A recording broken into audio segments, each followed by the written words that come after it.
Hi guys, कैसे हैं आप लोग। उम्मीद है कि स्वस्थ होंगे। तो आज है इशू ऑफ शेयर का एक नया टॉपिक लेकर आए हैं जिसका नाम है कंसीडरेशन अदर देन कैश। यानी issue of share consideration other than cash, यानी मतलब ये हुआ कि शेयर जो इशू कर रहे हैं उसके बदले में, मतलब उसके प्रतिफल में आप कैश यूज कर रहे हैं। शेयर के बदले क्या यूज कर रहे हैं? कैश। कंसीडरेशन का मतलब होता है प्रतिफल। जैसे मान लीजिए कि आप किसी व्यक्ति से 10,000 रुपया लिए और 10,000 रुपया आपको नहीं हो पा रहा है, तो जिससे आप पैसा लिए उसको 10,000 कैश नहीं दे रहे हैं और उसको बोल रहे हैं कि इस 10,000 के बदले में ये मेरा संपत्ति आप ले लीजिए, तो क्या कहलाएगा? कंसीडरेशन। यानी कैश लिए और कैश के बदले में कैश न दिए। क्या हुआ कि कैश के बदले में क्या किए? कैश नहीं दिए। जब कैश के बदले में कैश नहीं दिए तो क्या हो जाएगा? कंसीडरेशन हो जाएगा। अब यहाँ पे हम लोग कंपनी पढ़ रहे हैं तो कंपनी में शेयर की बात होगा। अब मान लीजिए कि शेयर, जिसका शेयर जितना का लिए हैं और उसको शेयर अगर नहीं दे रहे हैं, यानी मान लीजिए किसी से अगर एसेट्स खरीदे, कोई संपत्ति खरीदे और संपत्ति को बोले थे कि आपको हम शेयर देंगे और शेयर आपको नहीं दे, उनको दे पा रहे हैं, तो उसके बदले हम लोग क्या देंगे? कैश भी दे सकते। तो कंसीडरेशन मतलब होता है के बदले में, मतलब शेयर के बदले में कैश या कैश के बदले में शेयर की बात होगा। कोई दिक्कत है तो बताइए। अब ये बुक जो है एसके सिंह का, उसमें क्वेश्चन नंबर 23 में दिया हुआ है। क्या दिया? Issue of share for consideration other than cash. यानी शेयर जो इशू किया गया है उस शेयर में मतलब क्या कर रहा है? कंसीडरेशन किया जा रहा है। किसके अलावा? कैश के। मतलब कि आपको कहीं कहीं पे शेयर के बदले कैश दिया जाएगा। क्वेश्चन पढ़िए, क्वेश्चन क्या कर रहा है। कहता है X limited purchase assets at 3,80,000 from Ram traders. अब देखिए, राम ट्रेडर्स से 3,80,000 का संपत्ति खरीदे। किससे खरीदे? राम ट्रेडर्स से।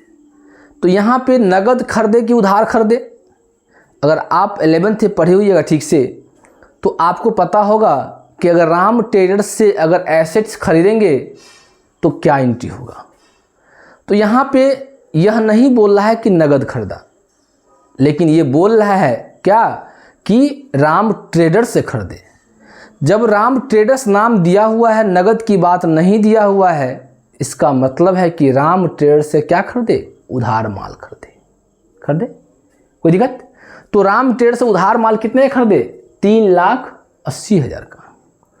उसके कहता है it's issue equity share of 10 each fully paid of. और उसका जो क्या किया, जो शेयर खरीदा है, सॉरी एसेट्स खरीदा है, वो जितना का एसेट्स खरीदा है उतने का वो क्या कर दिया है? 10 का शेयर फुल्ली पेड अप कर दिया है। उसके बाद है paid up in the satisfaction rear claim what entry will be made in the case such issue is. अगर बोला क्या एंट्री होगा, अगर मान लीजिए 2 केस दिया है, ए में दिया है कि एट पार होगा तब क्या होगा, दूसरा कहता है एट प्रीमियम होगा तो क्या होगा। समझ में आ रहा है? कोई दिक्कत? तो चलिए हम बनाते हैं। तो सबसे पहले हम एट पार का एंट्री बनाएंगे। किसका बनाएंगे? Case number 1। ये केस है, केस 1 का क्या है? At par. एट पार है। अब मान लीजिए कि क्या खरीदा? एसेट्स खरीदा। कितने का? ASSETS, assets account debit to. किससे खरीदा? Ram traders. Ram traders account. कितने खरीदा? 3,80,000। तो जितना डेबिट होगा उतना क्या होगा? क्रेडिट होगा। नरेशन क्या होगा? बीइंग एसेट्स परचेज फ्रॉम, किससे? राम ट्रेडर्स।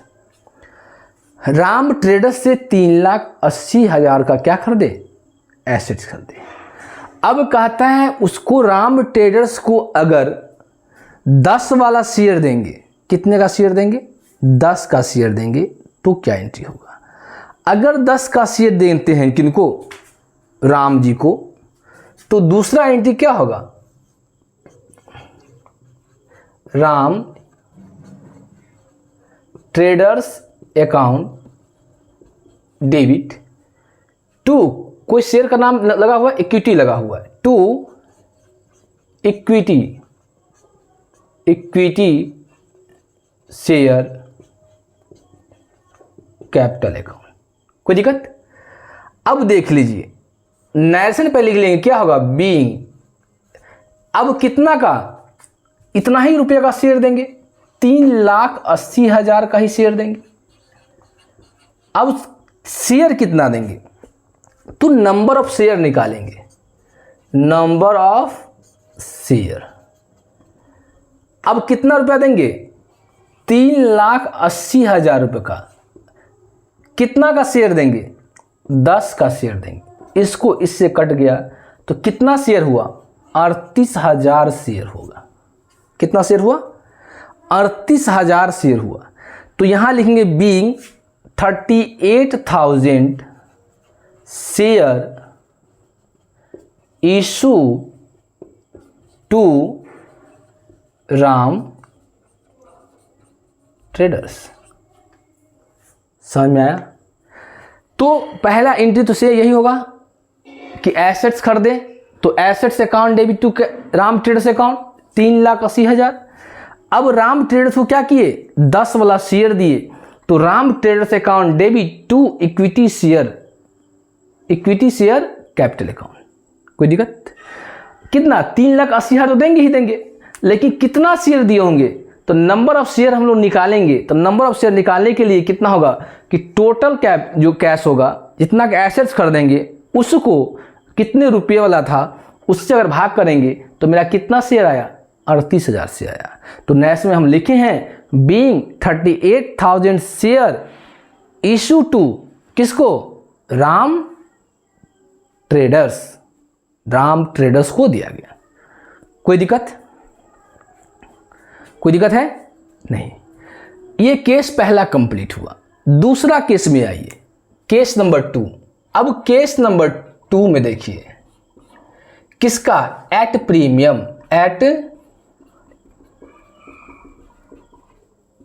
एट प्रीमियम में देखिए, एट प्रीमियम में क्या होगा? जब एट प्रीमियम का होगा तो उसमें पहला एंट्री सेम होगा, यानी एसेट्स अगर खरीदे राम ट्रेडर्स से तो पहला एंट्री इसमें भी वही होगा। क्या होगा कि assets account debit to Ram traders account. कितने का? 3,80,000 डेबिट होगा, 3,80,000 क्रेडिट होगा। नेशन क्या होगा? Being assets purchase from Ram traders. कोई दिक्कत? पहला एंट्री तो सेम होगा कि राम ट्रेडर्स से एसेट्स खरीद रहे हैं, तो एसेट्स खरीदेंगे तो एंट्री सेम होगा, assets account debit to Ram traders account. अब कह रहा है क्या कि एट प्रीमियम पर कितना रुपया, सॉरी कितना परसेंट? 25%। कितना परसेंट? 25%। हम बोले थे जब कभी भी प्रतिशत निकालेंगे, परसेंटेज निकालेंगे तो हमेशा किसका निकालेंगे? रुपया का निकालेंगे। किसका निकालेंगे? रुपया का निकालेंगे। तो सबसे पहले एंट्री इसका क्या होगा? एंट्री पहले देख लेते हैं, उसके बाद हम लोग वर्किंग नोट करेंगे। दूसरा एंट्री क्या होगा इसका? देखिए क्या एंट्री पास करेंगे? Ram traders account debit, Ram traders account debit to equity share capital account और टू सिक्योरिटी प्रीमियम अकाउंट। अब यहां नरेशन लिखेंगे हम लोग बीइंग, कोई दिक्कत। अब हम लोग नंबर ऑफ शेयर कैसे निकालेंगे, देखिए नंबर ऑफ शेयर कैसे निकालेंगे। नंबर ऑफ शेयर निकालने के लिए कितना रुपये का था, 3,80,000 का था। कितना का शेयर है, 10 का शेयर है। कितना प्रतिशत प्रीमियम है, 25%। आप 10 रुपये का 25% निकालेंगे तो कितना रुपया होगा, 2.5 रुपया होगा। कितना, कैसे देखिए, कैसे 2.5 रुपया होगा। जैसे 10 रुपये का, 10 रुपये का कितना परसेंट, 25 बट्टा कितना, 100। इससे ये कट गया, इस जीरो यहाँ डालेंगे तो 2.5, यानी कितना रुपया, 2.5 रुपया, 2 रुपया 50 पैसा। इसको लिख सकते हैं 3,80,000 डिवाइडेड बाई 12 रुपया कितना, 50 पैसा। यहां तक किन्हीं को दिक्कत है तो बोलिए, किसमें दिक्कत है बताइए। इसी यहां तक किन्हीं को अगर दिक्कत है, किसी प्रकार का समस्या है तो बोलिए, बोलिए। इसमें किसी को समस्या है तो बताइए। अब देखिए कि इसको भाग कीजिए, इसको भाग करेंगे, 1 मिनट ध्यान दीजिए, भाग करेंगे तो कितना आएगा,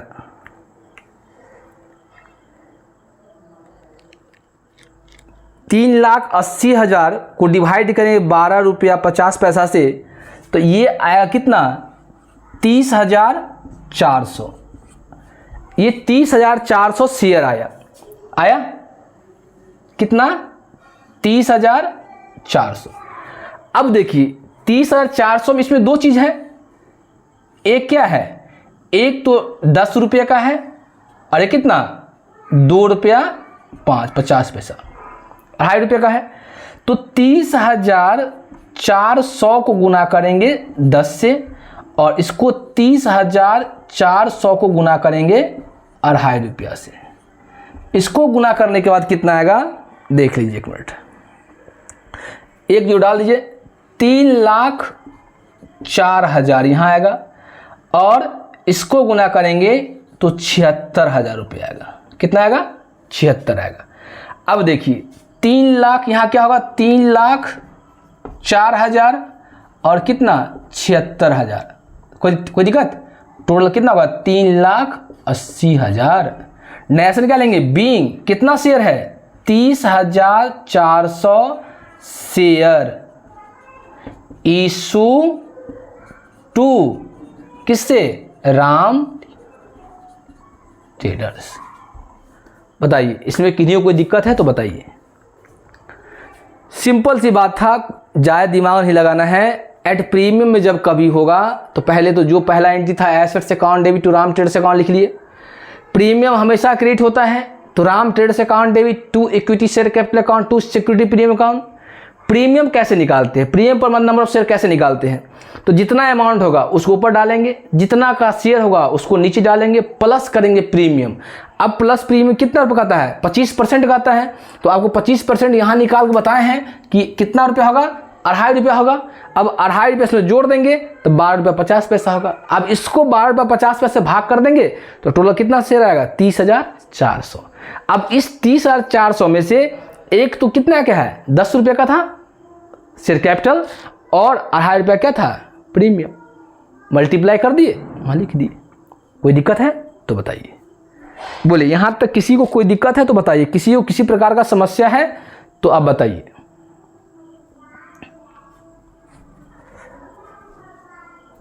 बोलिए, इसमें किन्हीं को कोई दिक्कत है?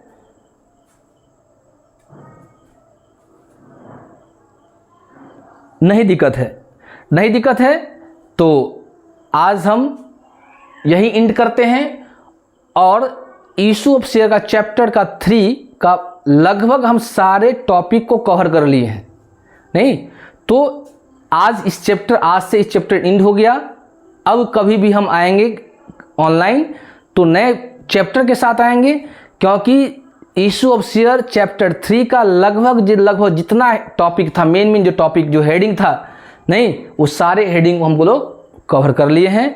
तो आज का क्लास यहीं एंड करते हैं, इस चैप्टर को भी हम लोग यहीं एंड करते हैं। अब नेक्स्ट रोज नेक्स्ट चैप्टर के साथ नेक्स्ट वीडियो के साथ आएंगे।